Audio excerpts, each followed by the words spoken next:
राम के समय को तुम रामराज कहते हो। हालात आज से भी बुरे थे।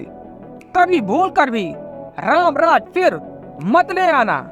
एक बार जो भूल हो गई तो हो गई, अब दोबारा मत करना। राम के राज में आदमी बाजारों में गुलाम की तरह बिकते थे। कम से कम आज आदमी बाजार में गुलामों की तरह तो नहीं बिकता। और जब आदमी गुलामों की तरह बिकते रहे होंगे तो दरिद्रता निश्चित ही रही होगी। नहीं तो कोई बिकेगा कैसे? किस लिए बिकेगा? दीन और दरिद्र ही बिकते होंगे। कोई अमीर आदमी तो बाजारों में बिकने ना जाएगा। कोई टाटा, बिड़ला, डालमिया तो बाजारों में बिकेगा नहीं। स्त्रियां बाजारों में बिकती थी। वे स्त्रियां गरीबों की ही स्त्रियां होंगी, उनकी ही बेटियां होंगी। कोई सीता तो बाजार में नहीं बिकती थी, उनका तो स्वयंवर होता था। तो किनकी बच्चियां बिकती थी बाजारों में। और हालात निश्चित ही भयंकर रहे होंगे, क्योंकि बाजारों में ये बिकती स्त्रियां और लोग, आदमी और औरत दोनों, विशेषकर स्त्रियां, राजा तो खरीदते थे। धनपति तो खरीदते थे। जिनको तुम ऋषि मुनि कहते हो वे भी खरीदते थे। गजब की दुनिया थी। ऋषि मुनि भी बाजारों में बिकती हुई स्त्रियों को खरीदते थे। अब तो हम भूल ही गए वधु शब्द का असली अर्थ। अब तो हम शादी होती है नहीं तो वर वधु को आशीर्वाद देने जाते हैं। हमको पता ही नहीं कि हम किसको आशीर्वाद दे रहे हैं। राम के समय में और राम के पहले भी वधु का अर्थ होता था खरीदी गई स्त्री, जिसके साथ तुम्हें पत्नी जैसा व्यवहार करने का हक है, लेकिन उसके बच्चों को तुम्हारी संपत्ति पर कोई अधिकार नहीं होगा। पत्नी और वधु में यही फर्क था। सभी पत्नियां वधु नहीं थी और सभी वधुएं पत्नियां नहीं थी। वधु नंबर 2 की पत्नी थी, जैसे नंबर 2 की बही होती है ना, जिसमें चोरी चपाटी का सब लिखते रहते हैं, ऐसी नंबर 2 की पत्नी थी वधु। ऋषि मुनि भी वधुएं रखते थे और तुमको यही भ्रांति है कि ऋषि मुनि गजब के लोग थे। कुछ खास गजब के लोग नहीं थे। वैसे ऋषि मुनि अभी भी तुम्हें मिल जाएंगे। इन ऋषि मुनियों में और तुम्हारे पुराने ऋषि मुनियों में बहुत फर्क मत पाना तुम। कम से कम इनकी वधुएं तो नहीं है। कम से कम ये बाजार से स्त्रियां तो नहीं खरीद ले आते। इतना बुरा आदमी तो आज पाना मुश्किल है जो बाजार से स्त्री खरीद कर लाए। आज यह बात ही अमानवीय मालूम होगी, मगर यह जारी थी। रामराज में शूद्र को हक नहीं था वेद पढ़ने का। यह तो कल्पना के बाहर की बात थी कि डॉक्टर अंबेडकर जैसा अति शूद्र और राम के समय में भारत के विधान का रचयिता हो सकता था। असंभव। खुद राम ने एक शूद्र के कानों में शीशा पिघलवा कर भरवा दिया था। गर्म शीशा, उबलता हुआ शीशा, क्योंकि उसने चोरी से कई वेद के मंत्र पढ़े जा रहे थे। वे छिपकर सुन लिए थे। या उसका पाप था या उसका अपराध था।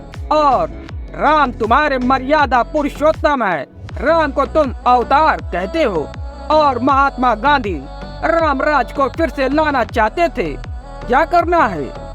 युद्धों के कानों में फिर से शीशा पिघलवा कर भरवाना है। उसके कान तो फूट ही गए होंगे। शायद मस्तिष्क भी विकृत हो गया। उस गरीब पर क्या गुजरी, किसी को क्या लेना देना। शायद आंखें भी खराब हो गई होंगी, क्योंकि यह सब जुड़े हैं। कान, नाक, मस्तिष्क सब जुड़े हैं। और दोनों कानों में अगर शीशा उबलता हुआ, तुम्हारा खून क्या खाक उबल रहा है? उबलते हुए शीशे की जरा सोचो। उबलता हुआ शीशा जब कानों में भर दिया गया हो तो चला गया होगा पर्दों को तोड़कर, भीतर मांस मज्जा तक को प्रवेश कर गया होगा, मस्तिष्क के स्नायु तक को जला गया होगा। फिर इस गरीब पर क्या गुजरी, किसी को क्या लेना देना है। धर्म का कार्य पूरा हो गया। ब्राह्मणों ने आशीर्वाद दिया कि राम ने धर्म की रक्षा की।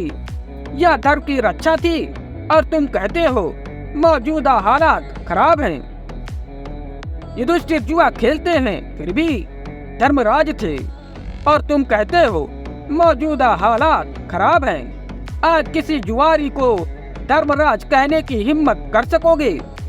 और जुआरी भी कुछ छोटे मोटे नहीं, सब जुए पर लगा दिया, पत्नी तक को दांव पर लगा दिया।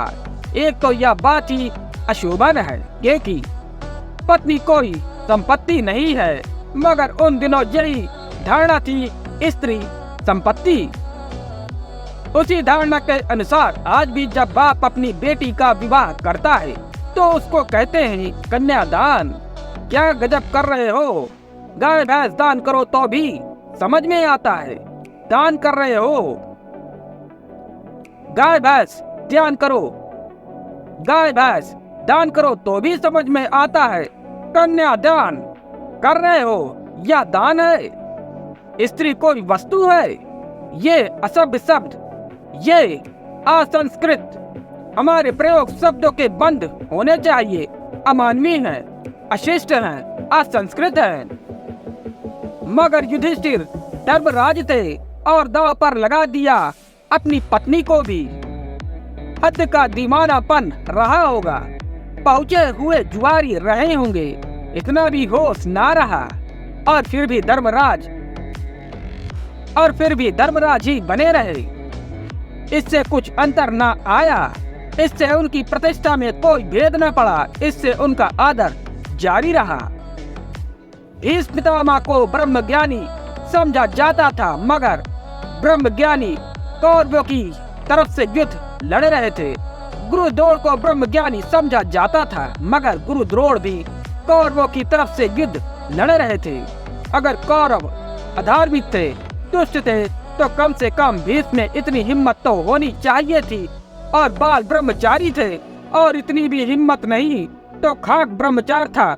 या किस लोलुपता के कारण गलत लोगों का साथ दे रहे थे। और द्रोण तो गुरु थे अर्जुन के भी, और अर्जुन को बहुत चाह भी था, लेकिन धन तो कौरवों के पास था, पद कौरवों के पास था, प्रतिष्ठा कौरवों के पास थी।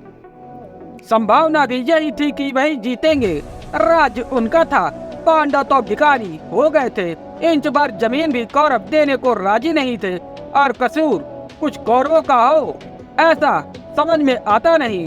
जब तुम ही दांव पर लगाकर सब हार गए तो मानते किस मुंह से थे? मानने की बात ही गलत थी। जब हार गए तो हार गए, खुद ही हार गए, अब मांगना क्या है?